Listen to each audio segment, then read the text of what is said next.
Ya, kembali lagi dengan posisi perbedaan pendapat di antara para pejabat Fed yang semakin mendalam dan ini kelihatannya semakin membuat bingung para pelaku pasar kaitannya dengan pemangkasan suku bunga di bulan Desember. Tapi selain itu, kita juga masih punya poin utama yang mungkin bisa menjadi fokus utama ke depan dan ini adalah kaitannya dengan kebijakan yang akan diambil oleh pemerintahan Jepang. Ini ada ulasannya.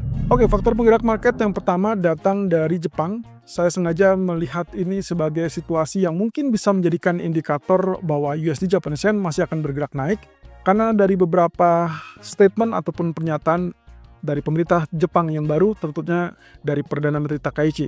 Ini kaitannya dengan perkembangan terbaru terkait dengan program kebijakan fiskal dari pemerintah yang kecenderungannya masih tetap akan mendorong kepada fokus pertumbuhan ekonomi. Jadi dalam hal ini sepertinya mau tidak mau kita belum akan mendapatkan kenaikan suku bunga dari BOJ di bulan Desember. Dan itu berarti pula Yen akan cenderung relatif melemah di akhir tahun dan juga ada potensi berikutnya akan lebih tinggi lagi. Nah, posisi ini justru akan menguntungkan di sisi Nikkei karena mau tidak mau berarti konteks dari pelonggaran fiskal itu akan menahan upaya dari bank sentral melakukan pengetatan kebijakan sehingga pada umumnya itu akan memberikan keuntungan bagi saham-saham yang terutama kita kaitkan dengan sektor pertumbuhan. Dan Nikkei saya rasa ini yang akan menjadikan rally sampai ke akhir tahun sangat terbuka. Kemudian yang kita lihat juga dari masalah pasar tenaga kerja di Amerika. Ada data terbaru terkait dengan ADP mingguan. Kalau Anda ingat, sebetulnya yang selalu kita lakukan adalah mencermati data non-farm payroll. Tapi berhubung dalam 1 bulan terakhir non-farm payroll tersebut tidak pernah dirilis atau tidak dirilis selama 1 tahun, akhirnya data ADP lah yang menjadi data utama dan bisa dikategorikan sebagai penggerak market.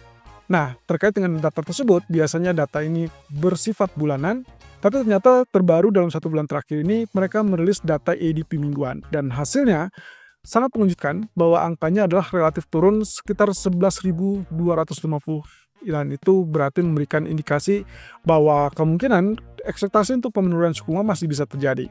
Nah, tapi kita akan coba telusuri lebih lanjut apa yang membuat data ADP ini turun dan apa yang menjadikan dasar landasan bagi Fed untuk bertindak berikutnya. Nah, di sisi lain, masih bersambung dengan apa yang terjadi pada pasar tenaga kerja, ternyata sampai saat ini para pejabat Fed masih terpecah dan kecenderungannya semakin kuat. Kedua kubu, baik itu hawkish dan dovish juga masih memiliki alasan yang tepat dan argumen yang tepat. Tapi mana yang benar, itu yang akan kita lihat dalam beberapa waktu ke depan. Karena sampai saat ini, baik keduanya itu tidak bisa mendapatkan posisi yang paling pasti terkait dengan data tenaga kerja ataupun data inflasi. Berhubung shutdown yang masih tetap berjalan dan kita masih tetap harapkan atau tunggu sampai mungkin voting nanti hari Rabu malam, waktu setempat atau lebih tepatnya Kamis pagi waktu Indonesia bagian Barat. Nah, kita lihat dari sisi Jepang terlebih dulu. Takaichi sepertinya akan tetap kekeh dengan menggenjot ekonomi daripada melakukan pengetatan. Dia melihat ada indikasi bahwa Jepang belum sepenuhnya keluar dari fase deflasi. Jadi ada kecenderungan, ada ancaman resiko untuk kembali ke deflasi dan itu akan sangat berbahaya bagi ekonomi. Oleh karena itu, Takaichi lebih menilai bahwa kebijakan yang harusnya diusung oleh pemerintah baru ini yaitu kaitannya dengan kebijakan fiskal longgar. Walaupun kalau kita lihat dari pemerintahan sebelumnya, Perdana Menteri Ishiba sudah langsung ke arah pengetatan fiskal. Tapi kali ini dengan kebijakan yang cenderung pro kepada pertumbuhan, harapannya adalah dia akan melihat bahwa inflasi Jepang nantinya naik bukan karena kenaikan harga pangan ataupun harga energi, melainkan kenaikan tersebut diiringi oleh kenaikan upah sehingga daya beli konsumen Jepang atau domestik itu cenderung tinggi. Dan ini yang sudah berkali-kali kita bahas dari sejak kemenangan Takaichi bahwa program dia adalah kecenderungannya bersifat pro pertumbuhan dan itu berarti kebijakan longgar atau kebijakan fiskal longgar yang berarti juga akan menahan untuk BOJ untuk tidak memperketat lebih lanjut dan itu ditandakan berarti dalam 1 atau 2 bulan pertemuan ke depan, Desember dan Januari belum tentu akan ada kenaikan suku bunga dari BOJ. Dan alhasil dari sini kita akan lihat posisinya kalau memang itu memicu kepada pertumbuhan ekonomi kemudian diharapkan nantinya perusahaan-perusahaan bisa menaikkan gaji ataupun upah, maka barulah nanti akan kita lihat pertumbuhan ekonomi tersebut akan memicu tingkat konsumsi yang lebih tinggi, sehingga akhirnya barulah nanti suku bunga dinaikkan. Oleh karena itu, dalam 1 atau 2 bulan ke depan, kita mungkin tidak akan mendapatkan BOJ menaikkan suku bunga. Dan itu akan sisinya positif untuk Nikkei, dan tentunya negatif untuk Yen, atau Yen melemah terhadap US dollar, dan berarti USD Japanese Yen akan kecenderungan berpotensi mengalami kenaikan lebih lanjut. Di sisi lain ada data ADP mingguan yang sebetulnya ini mungkin kategori baru ya. Biasanya kita hanya melihat data klaim pengangguran mingguan, sementara selama shutdown, data klaim pengangguran mingguan ataupun bahkan data non-farm payroll dan juga bahkan data inflasi itu tidak dirilis. Sehingga akhirnya data ADP dari versi swasta itu menunjukkan ada laporan yang juga dirilis per minggu. Dan kali ini data tersebut ternyata menunjukkan angka yang relatif kurang enak atau kurang bagus, dengan angka menunjukkan kehilangan rata-rata pekerjaan sekitar 11.250. Wow, ini angka yang besar dan untuk kategori mingguan. Dan juga tercatat dalam 4 minggu yang berakhir pada 25 Oktober kemarin. Artinya kalau lihat dari data tersebut, kesimpulannya yang paling simpel adalah bahwa kita melihat ada kondisi di mana pasar tenaga kerja sepertinya kesulitan untuk lebih stabil lagi menciptakan pekerjaan. Nah, kondisi ini akan kita lihat apakah mulai berdampak kepada mindset ataupun penilaian dari Federal Reserve apa tidak. Karena beberapa masih kecenderungannya yakin pasar tenaga kerja masih cukup kuat, apalagi dengan data ADP kemarin. Tapi juga dengan kenyataan bahwa data ADP mingguan menunjukkan angka yang relatif rendah, maka seharusnya ini akan menjadi pertimbangan terbaru untuk para pejabat Fed. Nah, itu sebabnya kalau kita perhatikan dari data ADP yang sempat rilis tanggal 5 November lalu, itu sempat menunjukkan angka plus ataupun kenaikan yang bisa dikategorikan cukup besar ya, 42.000 dari ekspektasi waktu itu adalah 29.000. Nah, posisi ini tentunya memberikan harapan atau angin segar bagi para pejabat Fed yang hawkish bahwa mereka tidak melihat ada masalah di pasar tenaga kerja. Sebaliknya, dengan data ADP mingguan ini justru akan lebih mencerminkan ekspektasi dari para pejabat Fed yang dovish itu kecenderungannya benar bahwa mereka masih concern kepada pasar tenaga kerja. So, dengan demikian, Goldman Sachs pun memperkirakan posisi yang paling memungkinkan adalah pasar tenaga kerja Amerika itu akan kehilangan sekitar 50.000 pekerjaan. Data ini mereka susun sendiri dan juga survei, dan mereka menunjukkan bahwa kemungkinan non-farm payroll untuk Amerika sebetulnya akan berada di bawah 50.000.